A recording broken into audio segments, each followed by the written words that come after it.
Welcome back, fellow armchair generals. This is Gamer 1745 with my continuing look at Hearts of Iron 3's Black Ice 10.41. We're going to continue this right away. If you haven't already, of course, I will put out. Please subscribe, follow, tell a friend.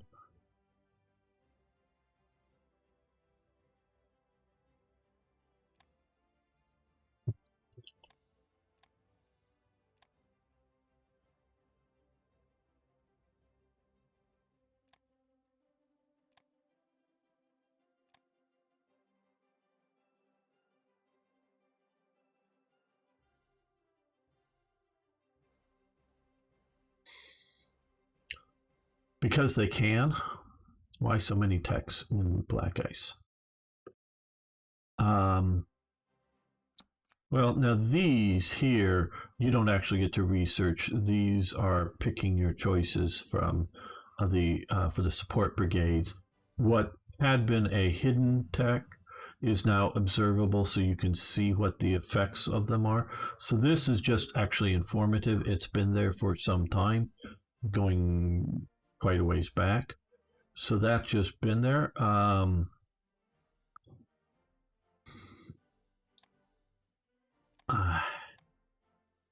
Some of this, I think, is like, why a light infantry branch and a standard infantry branch?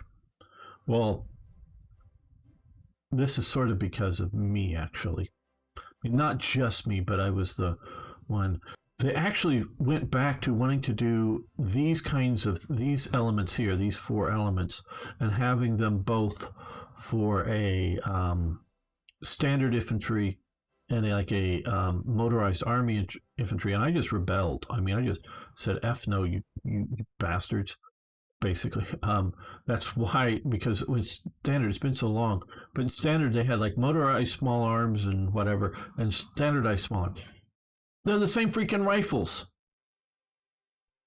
They're the same. They're all the same equipment. Just motorized units were different. That's what one of the things that first pushed me to Black Ice. So they sort of like, okay, well, we're doing this, but we wanted. They sort of created this compromise of various branches to upgrade for here, and then activate some of these other branches as well. So I'm not exactly sure what you're talking about. If it's just here, this has been here for a long time, ever since 9 whatever, but you just didn't see it. Now you get to see it. This here just took all the old text that you could do all of them before and did something a bit more like Hearts of Iron 4, in that you can't do all of the text, meaning doctrines, I should say. Meaning they've sort of, they've broken it off like they've done with, and they were really sort of getting insulted or pretending to be insulted when I was saying you're making the game more like Hearts of Iron 4. Well, this is exactly what they did, because you go back to 9.1 or whatever, you could do Deep Battle Doctrine and Blitzkrieg Doctrine and Grand Battle Plan. But now they've sort of, they have separated out. Now, a few of them that are down here at the bottom are any one of the branches can do these bottom few down here, I believe. I agree to a point with this that it's appropriate, but not 100%. Sort of like mass assault, or like sort of mass wave infantry probably should not be used at the same levels. I mean, some of them are set up for simplistic Chinese tactics. So some of this is just breaking it out into these different sort of things and doing a little that. So some of it is just that. Some of this is eye candy, quite honestly. It's a mixture. Now, of course, like, this is only open to the Soviets and this is only open to the Germans. But yeah, I'm not exactly sure which ones you're talking about, Exergen, but some I think are good choice. Some I think are the correct, proper choices. Some of them are just acceptable. Some of them are just sort of like, they're there. They're not enough for me to complain about. What are the checks? No, we'll just take all your reserves. We're not buying fuel. We're not buying fuel. We're not buying fuel. We're not buying fuel.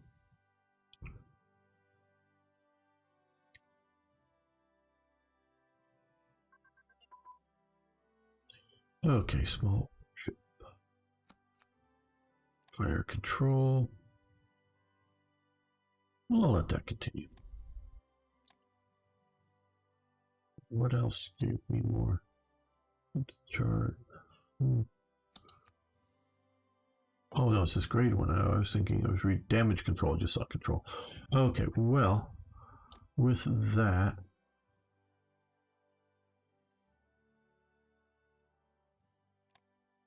let's.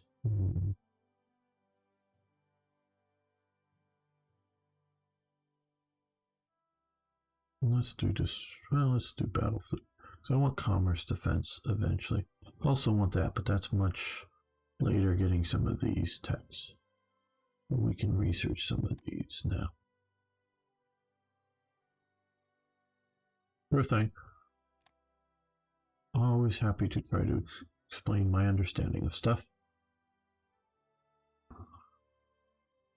Okay, we have too many diplomatic possibilities. So let's lock that into place. Let's unlock that and let's come here. Oh, yeah, okay. Let's lock that down. Now, are we influencing Sweden yet? Sweden. Yeah, we are influencing. Okay. Just want to try to get them closer to us so we can get that steel trade event thingy early.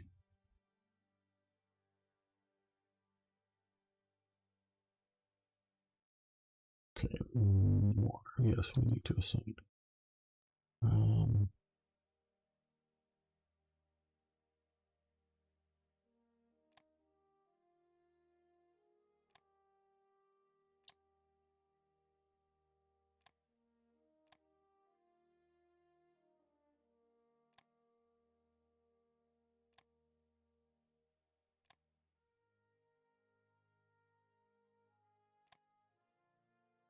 Well, let's look at Marine Corps activation. Okay, so we also need, we're doing amphibious equipment base construction, at least 2. Base construction here. Okay, it's a 39 technology. Okay, don't want to quite do that yet. Well, since we're here now. Nope. Oh, and this training here is, these training laws are selected in a political screen. So again, just sort of giving you information if you want it.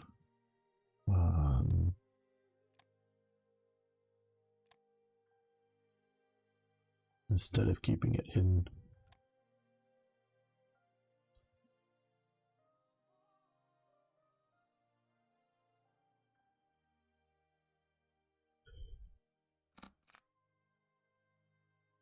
HMS Anson is launched and Totenkopfstandard creation. Expanding our factories. Wilhelmshaven. Okay. So now let's, again, none of these are done, and this will engineers detachment gain. So we should then see this. Right, okay.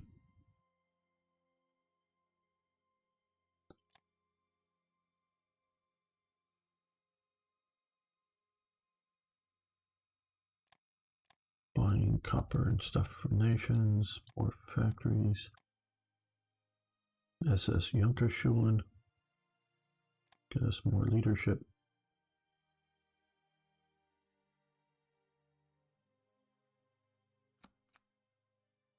And now we have more we can research.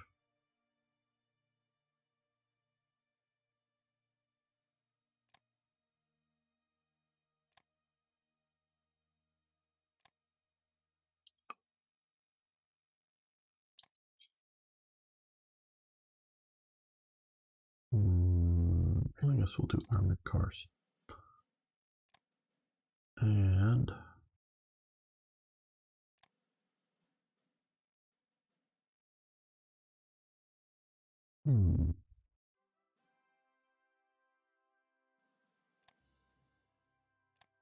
armor unit training.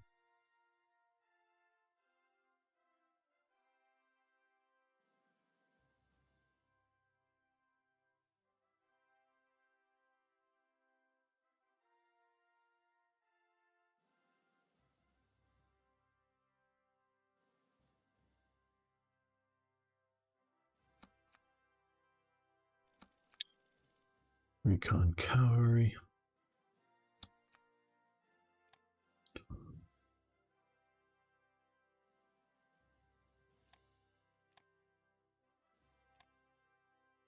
And that gets us that one.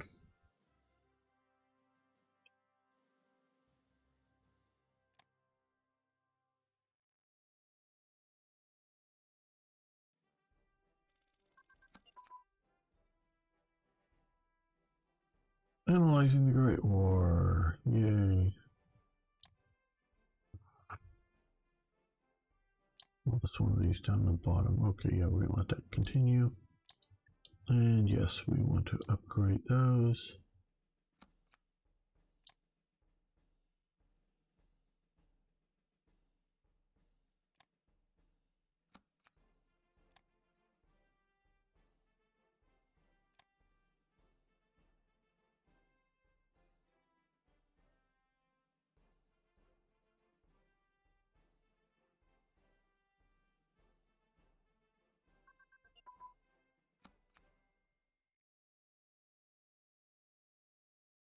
Yeah, I hear you. Recon unit communication. Oh, I don't know. Oh, that would be down here.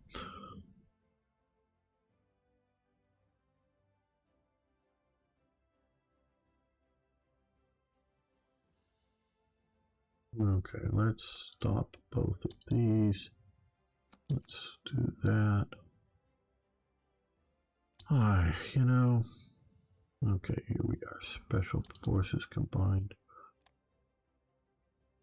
And that gets us. Oh, we have a teeny little bit we can put there.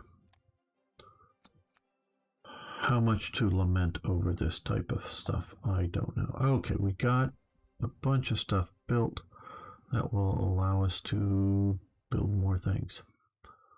Right. Well, let's keep some practicals up. Some more interceptors. And some more close air support.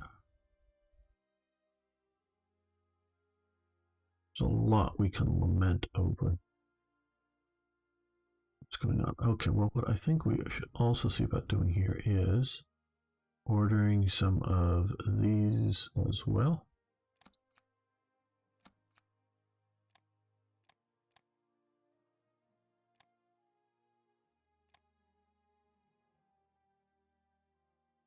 Now let's also come in, move these to the bottom.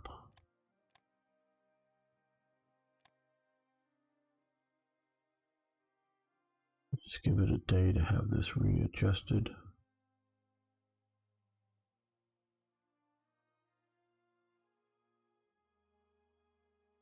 The question really comes down, Exergen. Is there the demand for the game you and I would want to play big enough to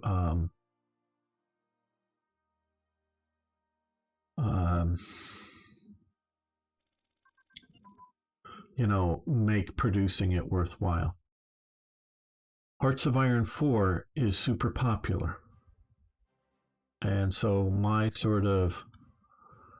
world, if you will, and I think the possibilities, or no, not possibilities, let me correct it, likelihood of going down the path that I would have thought I could have with Paradox for Hearts of Iron 4, I think is gone away. It's a super popular game, but it's popular with it's sort of like YouTube videos that I was talking about earlier. YouTube knows that people like Hearts of Iron 3, my viewers like Hearts of Iron 3, Hearts of Iron 4, so it shows Hearts of Iron 4 videos to them. And when it shows other videos, maybe like a Total War, doesn't get very many views. But it doesn't, because people who watch Total War and have 30,000 views in a day, they're not being given mine a chance. They're not giving them as alternatives. So just because somebody's watching Total War videos doesn't mean that they'll be given my Total War videos. So Paradox players who play CK2, who play EU4, who play Vicky, who play even Imperator Rome or whatever, or CK3 now, I should say, they like Hearts of Iron 4 because it's now like them. It's EU 20th century is what I sort of call it. And they're making gobs of money with that. And they're still getting lots and lots of playtime that they see on Steam. Okay. And now, as you know, there's we'll call it, whether you want to call it the Matrix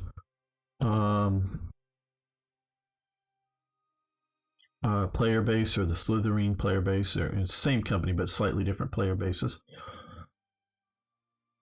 And with War in the East too. That they put it out, and I believe it's true. War in the East 2 is in its so far initial sales period has sold 3 times as much as War in the East 1 did during the same time period, release time period from release. And it's a whole lot for a supposedly dead genre, they say. You're right.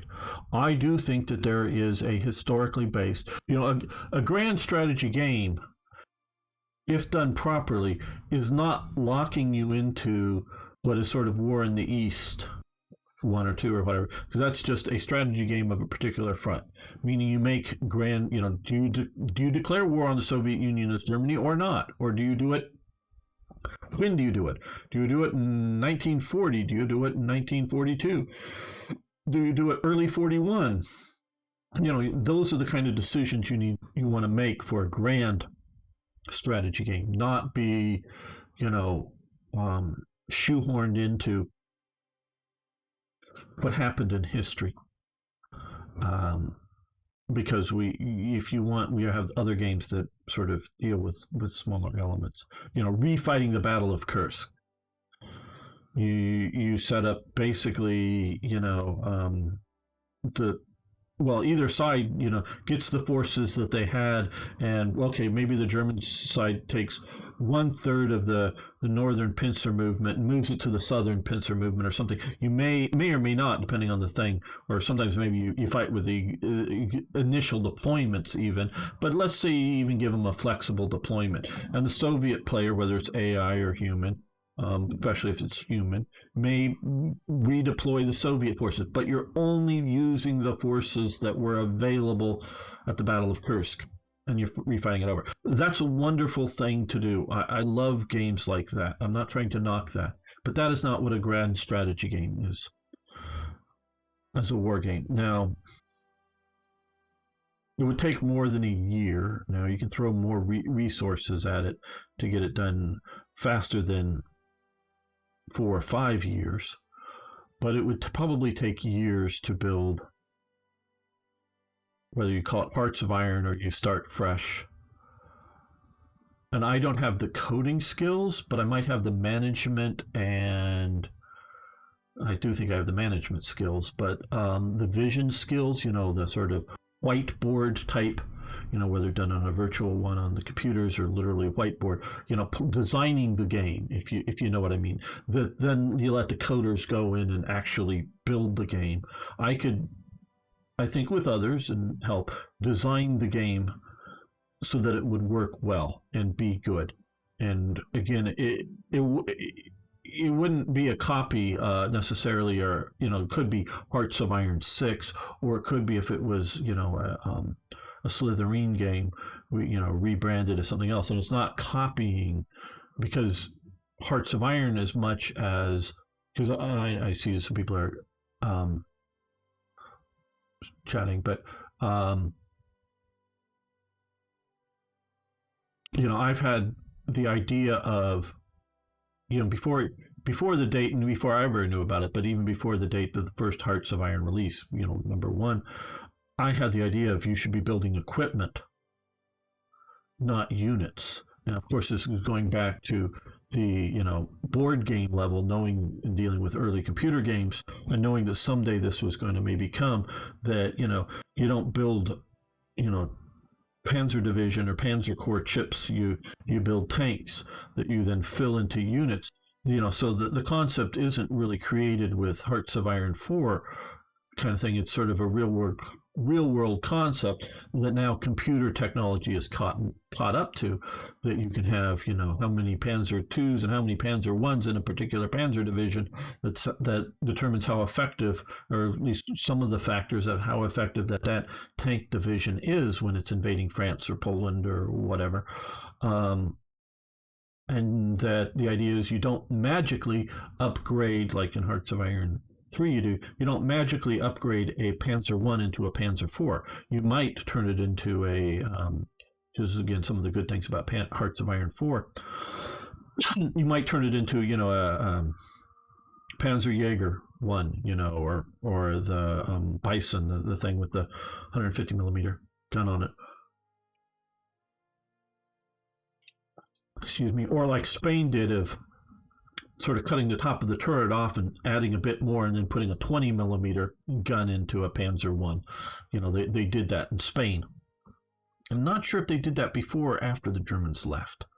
But their Panzer Is were mostly, if not all, upgraded to 20 millimeter gunned tanks eventually. So yeah, you do have upgrades to existing equipment and whatnot, but you don't magically convert it into something else that's entirely different. So it wouldn't just be because Hearts of Iron did it, you could sue it. No, it's based off of reality, but some of the types of things that Hearts of Iron does. I would gladly go to work for Slytherin building this. I don't know if they have the budget to fund it, and I don't know if they think there's a big enough player base that they would access, that they could get people to play it. But if you want to suggest to them, build Gamer's Game, I would gladly go to work for them as a project manager or something to get the game built. And I think it would be the greatest game. Now, we've seen clearly the Paradox level of AI, combat AI, isn't terribly good. They're actually rather good, it seems to be, if you have big doom stacks of armies, of moving them around and then smashing in and having a battle. But the nuances of, where do you defend Belgium? Where do you defend the Netherlands? They just can't seem to do it. Now, I don't know whether it's just that difficult now. I mean, I know this game is out of date and they're not improving it, but they can't do it in Hearts of Iron 4. And they've reduced the province numbers in half. So it's half the number of provinces to worry about. So they can't do it even in 4, and that's a relatively modern game. Can through scripted or whatever, can somebody like Slytherin come up with AI programmers that could do it? Maybe.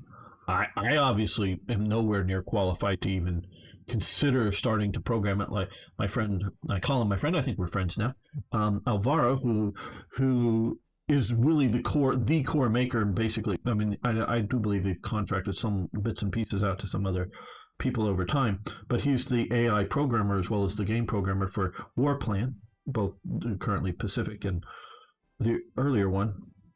And so they're programming the AI, and I don't have those skills and don't even want to attempt to learn them. I'm sure I could learn something. That doesn't mean I'd be competent at it. It just means I could sort of kind of do something with a lot of study. but it's not my area of strength. So I'm not someone who wants to, get in and start programming it. No, don't even want to attempt it. But I could design what it should be and come up with it. Now, could they, because you can look at World in Flames. There is a computer version of it. It costs hundreds of dollars or whatever. That's one of the reasons I don't have it. But the other major reason is there's no AI for it. It's just human versus human, and don't know about doing that. So, and I'll read the chat in just a moment. So yeah, I could design, again, like whiteboard and whatnot, and come up with enough stuff and work with people and make a really great game. Is there a player base? One, that would, you'd make enough money to cost to build it. And two, is there somebody willing to, has the budget and willing to pay for the construction and, of it? Not that I would be so expensive necessarily to hire to do it, but you'd have to get all the good programmers and all of the stuff. And sure, I would, I love the idea of events. And I always had the general concept of major sort of, event type things, that just sort of that, oh yeah, Hess flies off to, because I had the concept of ministers and whatnot for government officials, as well as production people, what we call ministers in Hearts of Iron, as well for also, strategy, if you will, off-map command duties.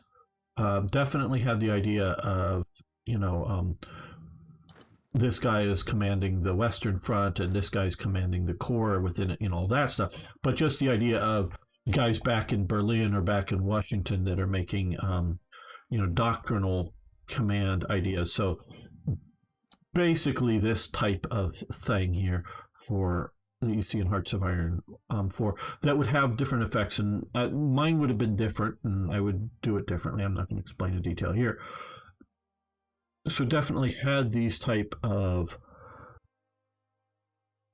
things in what my game would be, but events would happen that would then remove Hess from being one of the people, or somebody dying.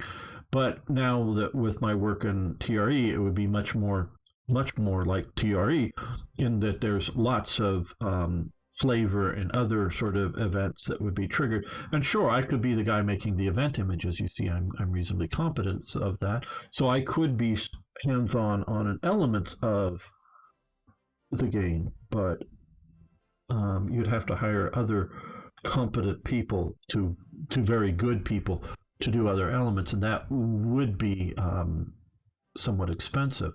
But yeah, I mean, sure, if somebody wants to have the game built, I do think I'm quite competent and quite able to put in a lot of good input that would make a radically great game. Let's see what everybody's been saying here while I've been pontificating on my greatness. Okay. Okay. So, I still wish you'd play Gary.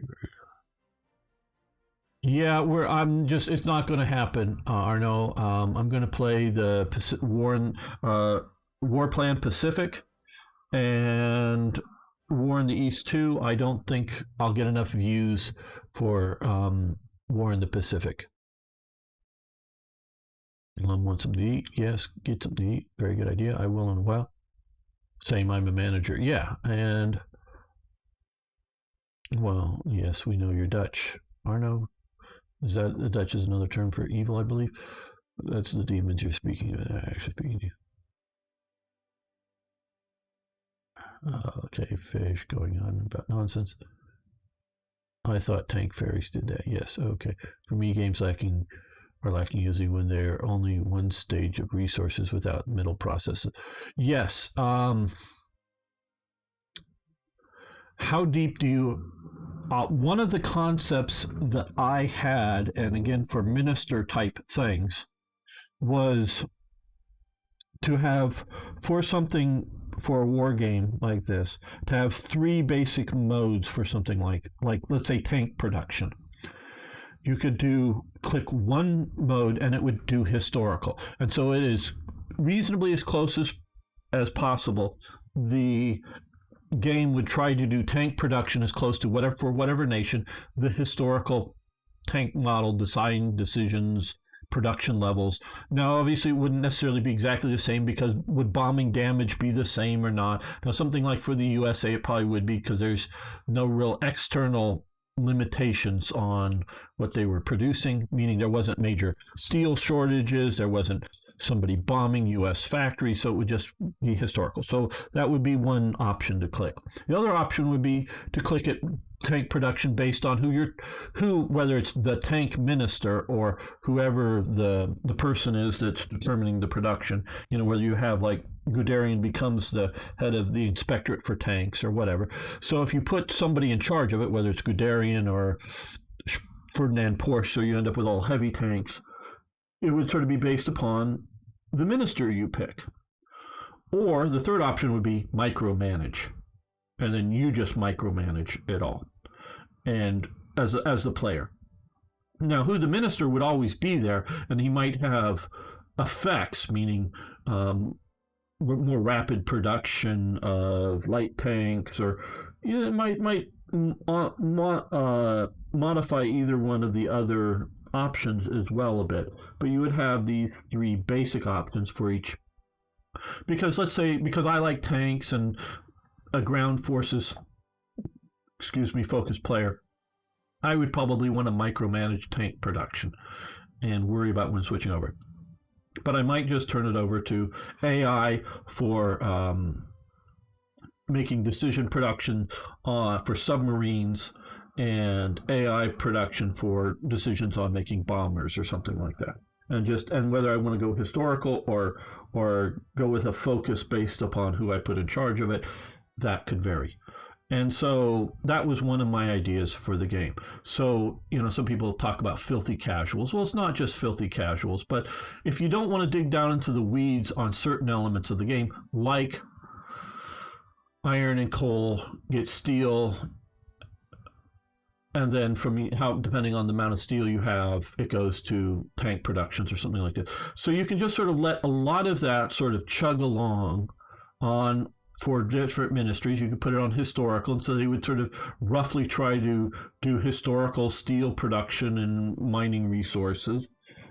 Or if you put it on minister, the ministers would sort of try to make those decisions. Or you could get down into the weeds and go, we need more steel factories or whatever, and get into the weeds on it. And so this way it would be not just the idea of filthy casual in the sense that this is the whole goddamn war. And how detailed do you want to spend? How much time do you want to spend on dealing with small arms production? Or just say, forget it. Just produce small arms for me. I'm going to worry about tanks. I'm going to worry about aircraft. I'm going to worry about these other things.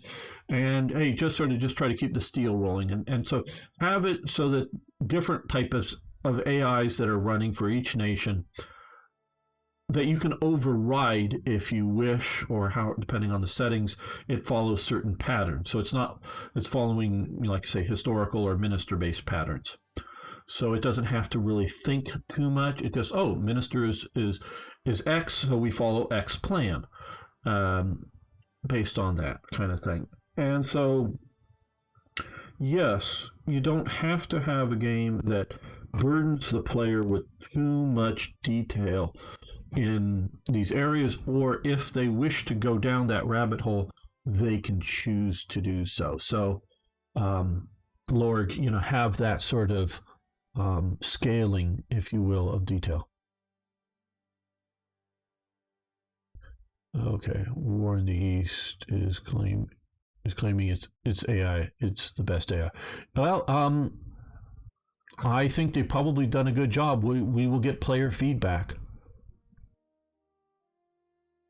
I have not played Distant Worlds, so I really can't comment intelligently on that one.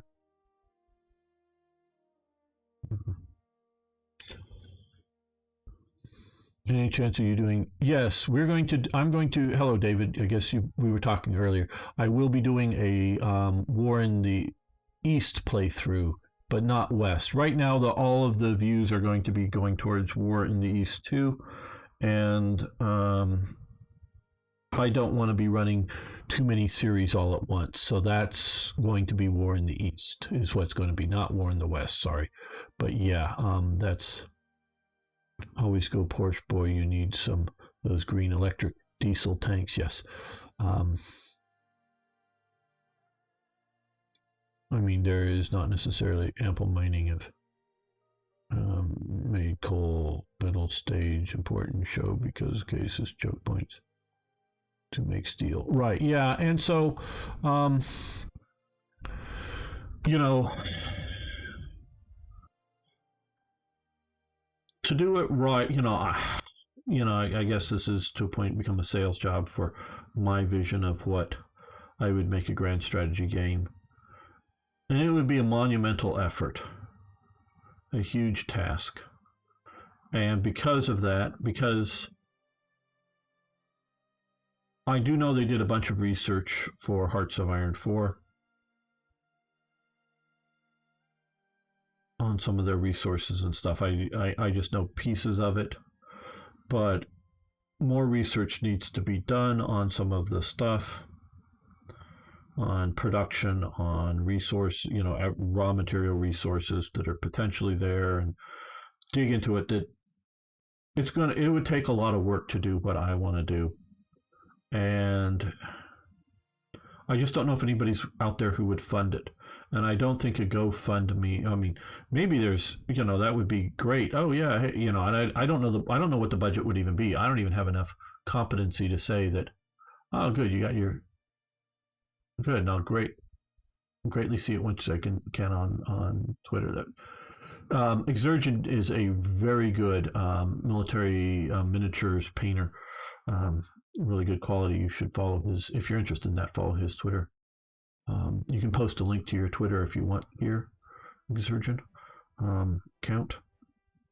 It does really good work. I mean, it's worth that. On that. Hello, games, movies, comics are us. Yes, Deutschland. Good if you're turning it more into something of a resource manager game rather than an actual strategy. Well, yeah, you're right, Lum. And that's sort of why I wanted I don't want to maybe go as deep as Lorg wants to go.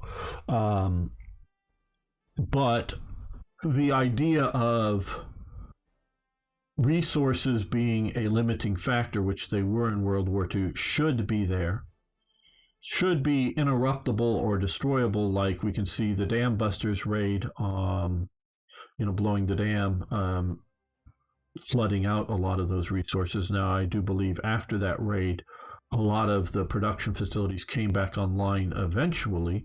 It wasn't, some I think were maybe 100% ruined, other, for the time being of the war, and the equipment may be 100% ruined and just got to get new.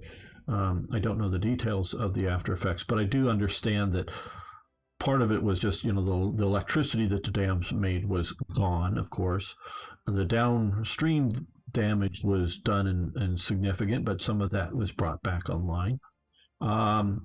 So yeah, I wouldn't turn anything into a resource management game, but it would be there. It would be designed to be in the background. But if you have enough knowledge or desire or whatever to go in and tinker with it personally, you could. But again, Lorg is taking it a little bit. Axis and Allies. Well, I like the game, but we're not playing that at the moment. You just need to add additional factories that are processing resources. Yeah, factories processing. You're right. Steel is a product, not a resource. You're absolutely right on that. And so is aluminum. I mean, you need access to the right resources to make aluminum, but once you have that, it's a more of a product than a resource. And it needs to be balanced, needs to be in the game. but it needs to be done right. So don't take anything I'm saying on either like steel or aluminum. Just how to do that, it needs to be worked, because I do like what Hearts of Iron 4 did in breaking up to some degree of industrial centers, if you will, factories, however you want to call them, into different modes. And my vision would be, and I need a little bit of consulting, but would be like engine production factories, whether for aircraft, tanks, or trucks, and I think they would all, in essence, be, to I mean, obviously they're different engines, but they're all coming out of the same factory type environments. And like one of the major limitations for aircraft for Germany wasn't necessarily the aircraft frames, it was engines. And so both as in new and better engines, but also just simply supply of enough engines for an aircraft type. So they were often putting substandard engines at times, and even two different engines onto the same aircraft at times, just because they couldn't get enough engines. But they had airframes that were flyable for them. And this was, now, different ones on the same aircraft are probably more in the field and as replacements, but different engines on the same, basically the same model of aircraft, simultaneous. I'm not talking upgrades. I'm talking like they're producing X number of certain Jumo engines from one factory, and then some other engines from another factory, and they're sticking them on some, the same set on whatever to get their aircraft like. So engines were a bottleneck, as it were. And so engine factories, I thought, but engine factories don't turn over and become large ship, steam turbine engines. I mean, you don't just turn them off and turn them on to something else.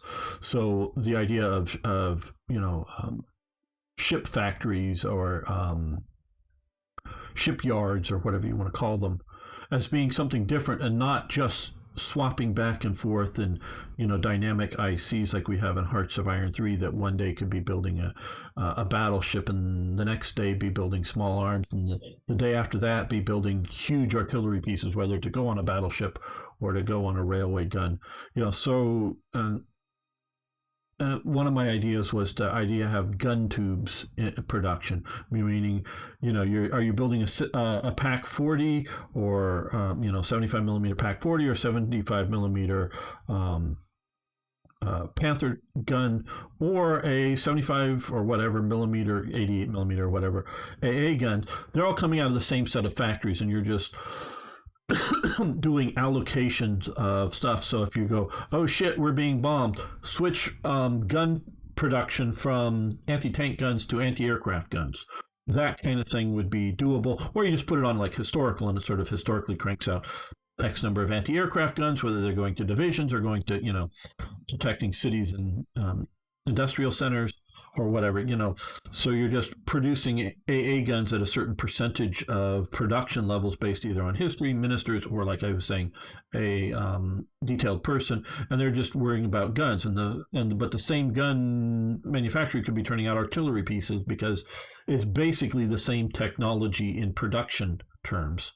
An artillery piece or an anti-aircraft gun. So do you want more field artillery, or do you want more anti-aircraft artillery? But that doesn't mean you don't get to turn that production into, Volkswagen or, the Kubelwagen, small vehicles. They don't quite, it's not dynamic, but it's maybe dynamic within gun tubes. And do you have enough tank engines and gun tubes to stick in your tank frames?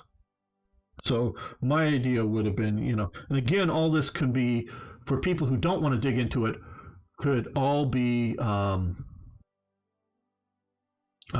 thanks for the subscribe. Could all be sort of, again, minister or historical or whatever, so that the player doesn't ever have to dig down deep into it if they don't want to. But if you wanted to do it, a tank would be made up of three components: the sort of tank hull, the engine, and the gun.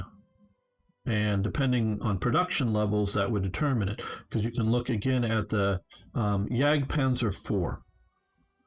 It's called several different things in World of Tanks.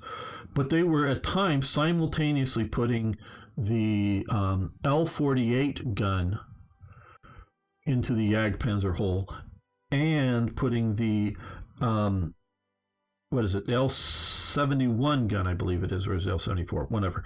But the L-70 gun, 70. It's just the L-70 gun. So was it the L-48 gun or the L-70 gun?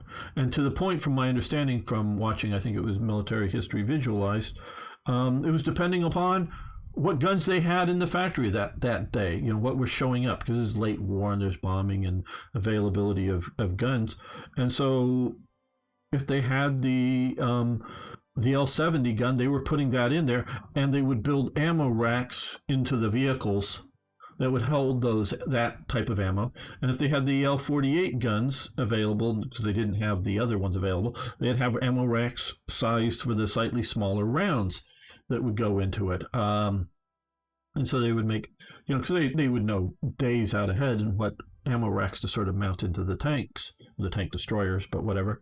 And so you have that sort of kind of stuff. And again, that could all be just going on in the background while the players are out there playing the battles, and they're just, supplies are being sent, tank destroyers are being sent forward based upon availability and into the units as replacements, or if you have enough extra for new units, or whatever your and you could also set priorities like you can in Hearts of Iron 4 and 3. Do you send out replacements to current units, or do you hold back equipment for making new units? But it was all sort of based on that. And again, like I say, it could be seamless for the player, or the player could dig into it. That was my idea of how I would work a game like this. And so, yeah, if there was interest, if somebody, if money was available, because talent can be hired, is the game I would build would be based on that sort of thing. So a little bit what Lorg's saying, but maybe Lorg is going a little bit more detail. Let's see. I had in my head Space board game, and my idea was using 3 stages of production for very basic 4 resources in a computer game. You can do that really easy. Yeah, just you do it. Hey, Marcel, good to have you here. How goes your current adventures in your Leopard 2? My town there was a very modern and 19th foundry that was specializing in production guns, which were used in the 88 and other caliber productions. This is that little thing that games don't represent. You cannot convert gun factories into. Yeah, exactly, Lord. That's what I'm saying. Is you can convert a the Flak 18 88 millimeter gun into, I forget what it's called, there was different. The same gun barrel was used in different mounting systems for the different flak, but then they went to the longer, higher velocity chambered 88 millimeters that you find on like the Nashorn and the Elephant tank, which were higher velocity 88 millimeter guns. Yeah, you can convert that kind of, from 188 millimeter production to another, or convert it to 105 millimeter artillery piece. You can convert those around if you want, and some of that conversion would be easier than others. Take more interruption or less interruption to supply switching over, but you can do some of that. But you can't convert it into an airframe factory. Now, maybe if it's a light guns, you can convert it from a 20 millimeter anti-aircraft gun to a 20 millimeter aircraft gun, or a 50 millimeter PAC 38 into the 50 millimeter gun, which is basically a PAC 38, but much changed. Auto loading, particularly, that was in the nose of some of the ME-262s. So you can do armaments changes within it, and I don't quite, some of the armaments that you use to make an 88 machining tools can be used to make the 20 millimeters. I don't know if all of the details of all the machinery, but yeah, it's gun tubes would be one thing, airframes would be another, and that kind of stuff. You can start building tanks when you upgrade. That's what happened after the start of the war, but not into a different. Absolutely. Worked out amazing. We did an Army promo movie last week together with some Eurofighters from the Luftwaffe. I'd like to share some footage, but the Discord is stupid in sizes. Maybe you can use WhatsApp. Well, drop a link to something on the Discord, Marcel, and maybe I can, if it's usable, I can upload it to my YouTube channel and then share the link in the Discord. If you want, I can keep it just private to the Discord or something. We can talk about it there, just what's going on. Definitely would love to have it shared somehow.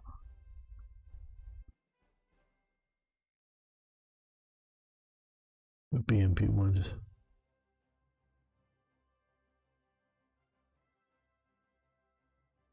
Okay, Lum. You go to the store, make sure you get what you need. Okay, let's see. Artillery unit command and control has advanced. Be here. Artillery unit command and control. There we go.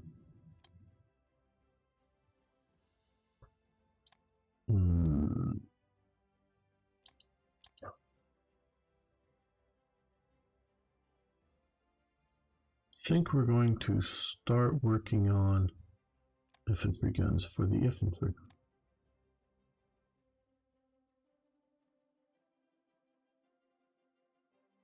Yeah, I understand, but talk to me on Discord sometime, and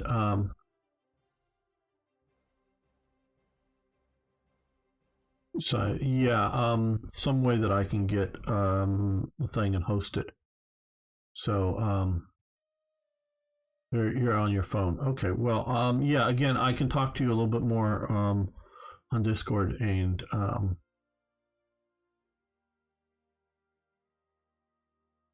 get file transfer somehow. Okay, I think we're going to end this episode, not the live stream, but the episode here. I want to thank you all for watching. Thanks for liking the videos. And if you haven't already, please hit that subscribe button. See you next time for more, even more Hearts of Iron.